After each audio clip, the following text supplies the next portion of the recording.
COVID ini pandemi biasa atau war tool atau senjata perang? Hal ini merupakan pertanyaan mendasar sehingga jawaban dari pertanyaan tersebut sesungguhnya tercermin dengan tindakan apa yang diambil oleh para pejabat saat ini. Lalu kita bertanya lagi, apa yang terjadi ketika vaksin sudah mencapai 70% populasi yang seharusnya sudah tercapai herd immunity atau kekebalan kelompok. Lalu muncul mutasi strain virus baru lagi. Berdasarkan data kecepatan melakukan vaksinasi COVID Indonesia sudah cepat di tengah gelombang terpaparnya juga tinggi seperti saat ini. Sehingga yang tadinya 250.000 vaksin per hari, Indonesia itu sesungguhnya bisa mencapai herd imunitas dalam 3 tahunan lagi dari sekarang. Saat ini dipercepat berdasarkan informasi bisa 1 juta suntik vaksin per hari. Walau data ini masih diragukan karena kalau satu tenaga kesehatan menyuntik 100 orang per hari maka ada 10.000 nakes yang bekerja. Namun kita anggap informasi ini benar dulu deh. Maka dalam 1,5 tahun lagi atau akhir tahun 2022 herd imunitas tercapai maka kita menang melawan COVID. Pertanyaan liar, apa yang terjadi kalau mutasi lain lagi datang? Lalu kita kejar-kejaran deh dengan vaksin jenis baru lagi. Kalau saat ini kita anggap serangan gelombang kedua, apa yang terjadi kalau ada strain jenis baru yang mungkin bisa membuat gelombang ketiga di tahun depan?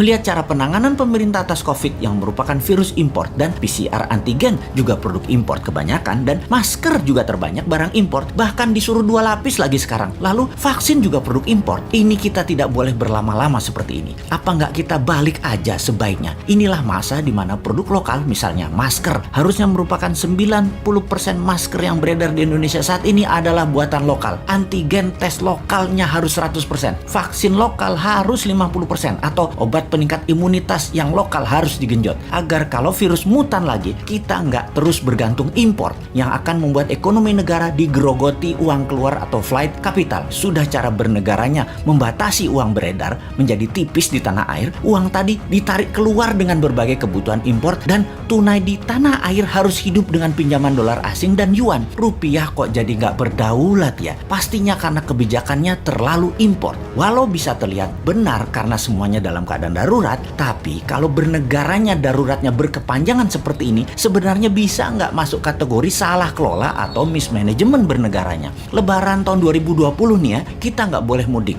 pulang kampung, mudik apalah itu. Lalu tahun 2021 berlaku lagi, nggak boleh mudik lagi. Oke lah, kita manut, 2 kali ya kita manut. Walau ada beberapa orang nggak tahan melakukan pulang kampung yang katanya mereka lah penyebab meledaknya gelombang kedua paparan COVID sekarang. Oke lah, argumen ini diterima. Tetapi kalau tahun depan 2022 masih lagi, ini namanya nggak bisa kelola. Setuju nggak kalau hal ini kita sematkan? Nggak bisa kelola negara karena 3 kali berturut-turut kita nggak pulang kampung. Kembali ke pertanyaan awal. Kita bisa simpulkan dari pertanyaan pertama oleh pemerintah saat ini, COVID adalah pandemi biasa, bukan war tool atau senjata perang biologi. Menjawab pertanyaan kedua, kalau ada strain baru, maka sepertinya ya ikut aja atas apa yang akan terjadi nanti. Kumaha engke, tak ada antisipasinya, yang ada hanyalah mudah-mudahan nggak ada mutasi lagi. Kalau terjadi berlawanan, ini senjata biologi dan strain baru, mutasi baru lagi yang membuat harus vaksin baru lagi. Kita tergopoh-gopoh lagi. Solusinya pasti tinggal bangun narasi, bayar pasukan buzzer dan pasukan buzzer bekerja keras lagi. Nah, di posisi begini kasihan mereka yang mau jadi presiden tahun 2024 sementara mereka dalam posisi menjabat yang ternyata salah semua pengelolaan pandemi dan ekonominya. Pasti kena imbas negatifnya mereka karena mereka juga bagian dari ketidaktepatan kelola pemerintah pusat dan daerah.